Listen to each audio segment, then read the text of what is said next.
یہ وہ جملہ تھا جس نے امیہ کی نسل کے چہرے پہ ایک زناٹے دار تھپڑ مارا، اور اب اس کے لیے یہ فیصلہ کرنا آسان ہو گیا کہ علی نے اگر میرے ساتھ کو قبول نہیں کیا تو میں اب امیر المومنین کی مخالفت کھل کے کروں۔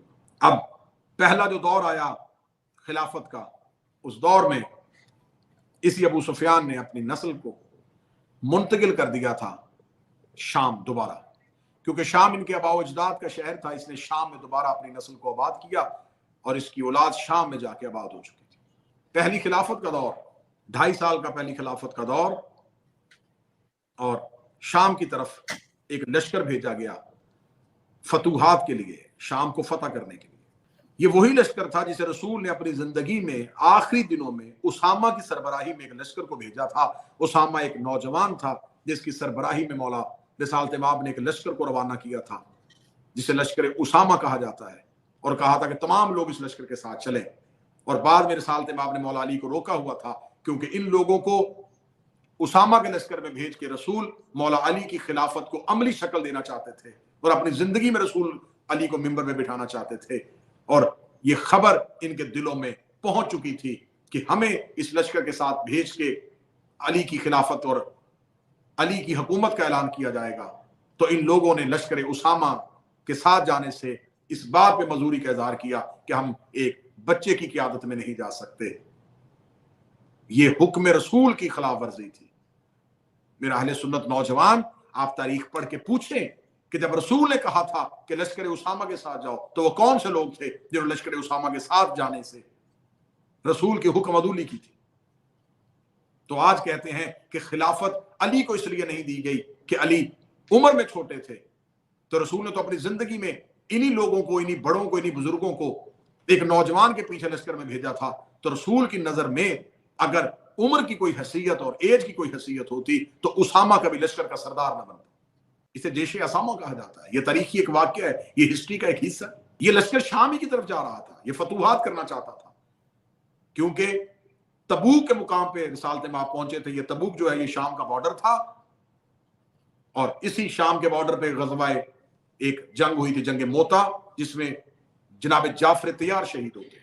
تو غزوہ تبوک جو تھا، یہ تبوک جو مقام تھا، معذرت تبوک، غزوہ تبوک نہیں، جنگ موتا جو تبوک کے مقام پہ ہوئی تھی، اسی کا بدلہ لینے کے لیے رسالت مآب دوبارہ لشکر کو بھیجنا چاہتے تھے، کیونکہ 8 ہجری میں حضرت جعفر طیار کی شہادت ہوتی ہے اور 9 ہجری میں رسول لشکر بھیجتے ہیں، دوبارہ جنگ کی تیاری کرتے ہیں، اور 11 ہجری میں رسول لشکر بھیجتے ہیں، لیکن جس پہ اس لشکر کو رستے سے واپس پلٹنا پڑتا ہے جب رسول کی شہادت کی خبر نہیں ملتی۔ تو اب پہلی خلافت کے دور میں اس لشکر کو دوبارہ ریسیٹ کیا گیا، اور دوبارہ کرنے کے بعد پھر لشکر کو بھیجا گیا، لیکن اس دفعہ جب لشکر بھیجا گیا تو یہ اسامہ کی سربراہی میں نہیں، یہ خالد بن ولید کی سربراہی میں گیا۔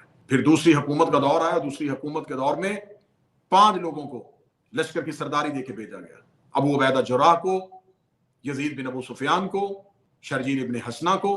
تو یہ 5 لوگ جو ہیں جب یہ گئے تو انہوں نے 5 لوگوں نے جب شام پورا ایک علاقہ تھا، ایک ملک نہیں تھا، بحرین بھی اس میں تھا، حمص بھی اس میں تھا، فلسطین بھی اس میں تھا، اس پورے علاقے کا جب قبضہ لے لیا تو دمشق کا گورنر یزید بن ابو سفیان کو بنا دیا گیا، اور یزید بن ابو سفیان جو ہے وہ طاعون کے مرض میں مبتلا ہو کے مر گیا، اور اپنے مرنے کے بعد معاویہ بن ابو سفیان کو اس نے دمشق کا گورنر بنا دیا گیا۔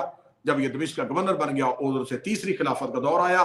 اب جو تیسرا خلیفہ بنا وہ بھی امیہ کی نسل میں سے تھا، اور جو دمشق کا گورنر تھا وہ بھی امیہ کی نسل میں سے تھا۔ اب یہ ہوا کہ نسل امیہ جو تھی اس نے اسلام پہ میرا شیعہ سنی مسلمان اپنے پنجے گاڑ دیے۔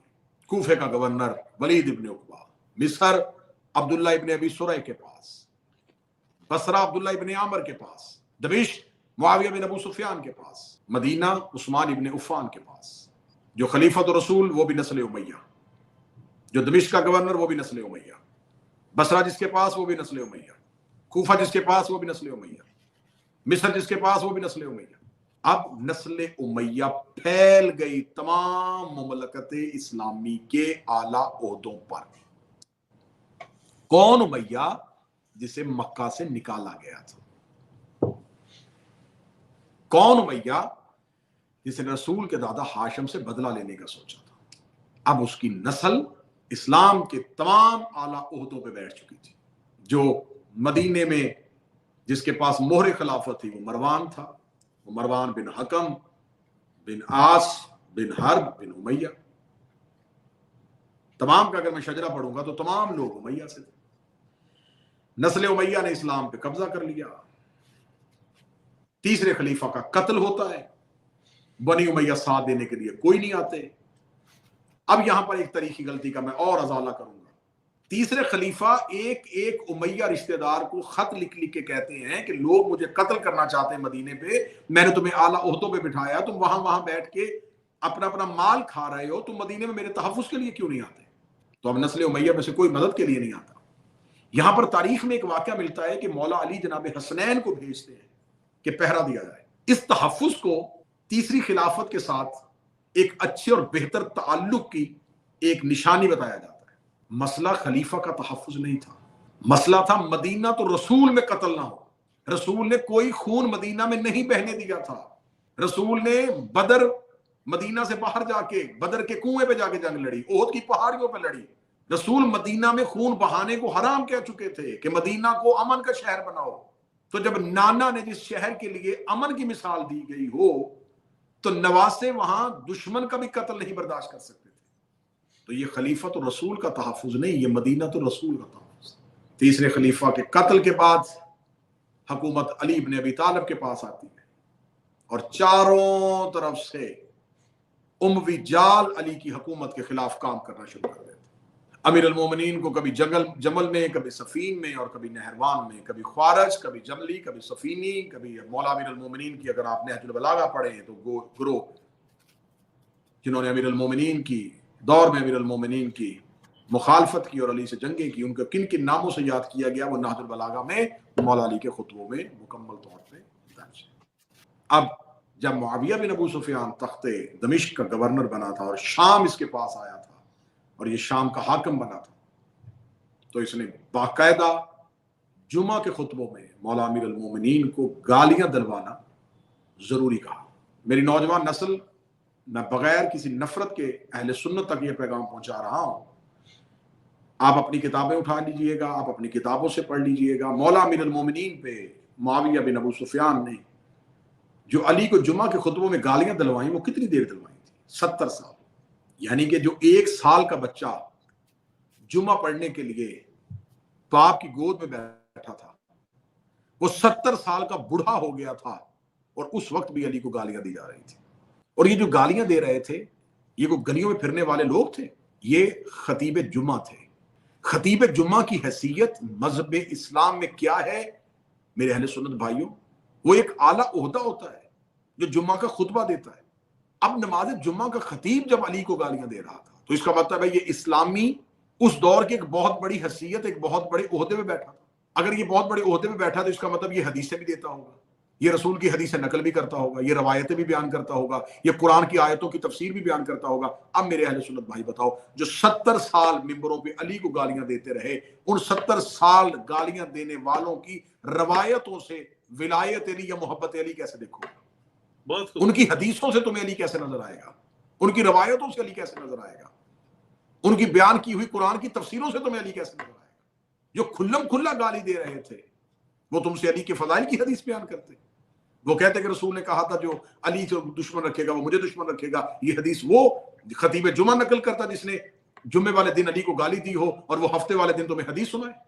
70 سال کے جمعہ کے خطیبوں نے نہیں، اس دور کے محدثین نے، اس دور کے تابعین نے، اس دور کے راویوں نے، اس دور کے مفسروں نے 70 سال باقاعدہ امیر المومنین کا میڈیا ٹرائل کیا اور وہ 70 سال میں جو تاریخ لکھی گئی وہ تاریخ علی کی دشمنی میں لکھی گئی. امیر المومنین شام فتح کرنا چاہتے تھے لیکن شام والوں نے اپنی پالیسیوں کے ساتھ علی کو کبھی سفین میں روک لیا، کبھی کوفہ میں علی کے خلاف بغاوت کروا دی. امیر المومنین کے بعد امام حسن کو اتنا تنہا کر دیا گیا کہ امام حسن کا ساتھ دینے والا کوئی نہیں تھا اور مجبوراً مولا امام حسن کو ایگریمنٹ کرنا پڑا. وہ صلح، وہ معاہدہ تھا. اب صاحبان جب شام کو اس طریقے سے حکومت نے اپنے قبضے میں لے لیا تھا تو اب امیر المومنین کے لیے یہ مشکل ترین فیصلہ تھا کہ امیر المومنین اب کس طرح کا اعلان کرتے. امام حسن کو تنہا کر دیا گیا تھا. جب امام حسن کو تنہا کر دیا گیا اور امیر المومنین علی بن ابی طالب کو تنہا کیا گیا, تو اب یہاں پر تاریخ میں ایک واقعہ ملتا ہے کہ حضرت امام حسن علیہ السلام کی شہادت کے بعد اس نے دیکھا کہ میں نے نسل امیہ نے کہ ہم نے خلافت اسلام کی بنیادیں ہلا دی ہیں, تو اب قتل امام حسین کی تیاری شروع کی. جو ہی قتل حضرت امام حسین کی تیاری کی تو یہ ایک مشکل ترین امر تھا نسل امیہ کے لیے. لیکن وہ اپنی طاقت اور اقتدار کے نشے میں اتنا چور تھا, وہ یہ سمجھتا تھا کہ یہ فیصلہ بڑا آسان ہو جائے گا. لیکن اسے نہیں پتا تھا کہ حسین ابن علی کے پاس ایک زینب جیسی بہن بھی. لشکر حسین تو کربلا میں رک گیا, لیکن لشکر زینب کربلا سے شام کی طرف چل پڑا. اس لشکر کی سپہ سالاری, اس کی قیادت عباس کی آقازادی کر رہی تھی. اس لشکر کی قیادت علی ابن ابی طالب کی زینت کر رہی تھی. اس لشکر کی قیادت مفسرہ قرآن کر رہی تھی.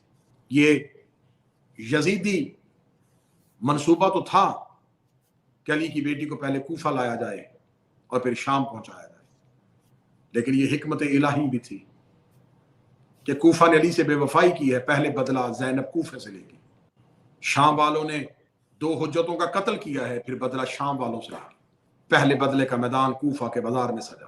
پوری طاقت پوری ہمت کے ساتھ علی کی بیٹی کو خطبے کو روکنے کی کوشش کی گئی, لیکن کوفے کا وہ حاکم جس سے کوفے والوں کی بدن کانپتے تھے, جس کے غصے کی وجہ سے, جس کے ظلم کی وجہ سے کوفہ کانپتا تھا, اس بدترین حکمران کو علی کی بیٹی نے قیدی ہاتھوں کے ساتھ ابن مرجانہ کہہ کے بلایا. اے مرجانہ کا بیٹا, اے سعد کا پسر. جب کوفے والوں نے ایک قیدی عورت کو ایک ظالم حاکم کے ساتھ اس طرح بات کرتے ہوئے دیکھا تو کوفہ والوں کو ابن سعد کی اوقات کا پتہ چل گیا اور علی کی بیٹی کی توقیر کا پتہ چل گیا. کوفہ زخمی پاؤں کے ساتھ رونتی ہوئی علی کی بیٹی بڑھتی بڑھتی ایسے بڑھی کہ شہزادی چل پڑی شام کی جانب. یکم سفر علی کی بیٹی کو دربار شام اور شام کے باہر صدر دروازے پہ کھڑا کیا گیا. جس دروازے پہ کھڑا کیا گیا اسے آج بھی باب الساعات کہتے ہیں. ساعت کہتے ہیں گھنٹے کو, کئی گھنٹے کھڑے ہونے والا دروازہ. یہ مقام تھا جہاں پر بی بی کو یہ کہہ کے روک دیا گیا کہ شہزادی ابھی شام کے بازار سج رہے ہیں, ابھی شام کے در و دیوار سج رہے ہیں. قیدی ہاتھوں کے ساتھ, قیدی زیور کے ساتھ, جہاں چند منٹ کھڑے ہونا مشکل تھا, وہاں علی کی بیٹی نے 15 اذانیں سنی. 15 اذانوں کو اگر میں وضاحت کروں, 3 دن اسی دروازے کے باہر کھڑی رہی علی کی بیٹی. یہ کون کھڑی ہے جو باپ کے سامنے نہیں آتی تھی؟ یہ کون کھڑی ہے جس کے 18 بھائی اس کے روب سے واقف تھے؟ یہ کون کھڑی ہے جسے قرآن فتح مبین کہا تھا؟ یہ کون کھڑی ہے جس کی ماں مسجد میں جاتی تھی اور رسول کھڑے ہو جاتے تھے؟ یہ کون کھڑی ہے جس کے احترام میں ممبر سلونی کا وارث خطیب اٹھ کے کھڑا ہو جاتا تھا؟ اور یہ چادر پہنے نہیں کھڑی, یہ مکنا اوڑے نہیں کھڑی, یہ کنیزوں کے جھربٹ میں نہیں کھڑی, اس کے ہاتھ گردن کے پیچھے بندھے ہوئے ہیں, اس کے پاؤں میں زنجیریں ہیں, اور یہ اکیلی نہیں کھڑی. اس کے ساتھ ایک نیزہ زمین پہ گاڑا گیا ہے, اس نیزے کے اوپر اسی کے بھائی حسین کا سر ہے. اس کے سامنے نیزوں پہ اس کے بھائی اور بھتیجوں کے سر, بیٹوں کے سر, انہی سروں کے درمیان کھڑی ہے علی کی بیٹی, جسے جہاں پہ کھڑا کیا گیا ہے اس کے سامنے وہ امام کھڑا ہے جس کے ہاتھوں میں ہتھکڑیاں, کمر میں لنگر, گردن میں توق, پاؤں میں بیڑیاں, جھکی ہوئی گردن, جھکی ہوئی کمر, اور وہ سید الساجدین عزم و استقامت کی علامت بنے ہوئے کھڑے علی کی بیٹی کو بلا بلا کے کہہ رہے تھے, اماں گھبرانا نہ, میں سجاد ساتھ. بس آخری الفاظ کہوں گا کہ جناب فضہ خود روایت کرتی ہیں کہ میں بار بار شہزادی کے سامنے آ کے کھڑی ہوتی تھی, اور مسلسل کھڑے رہنے کے ساتھ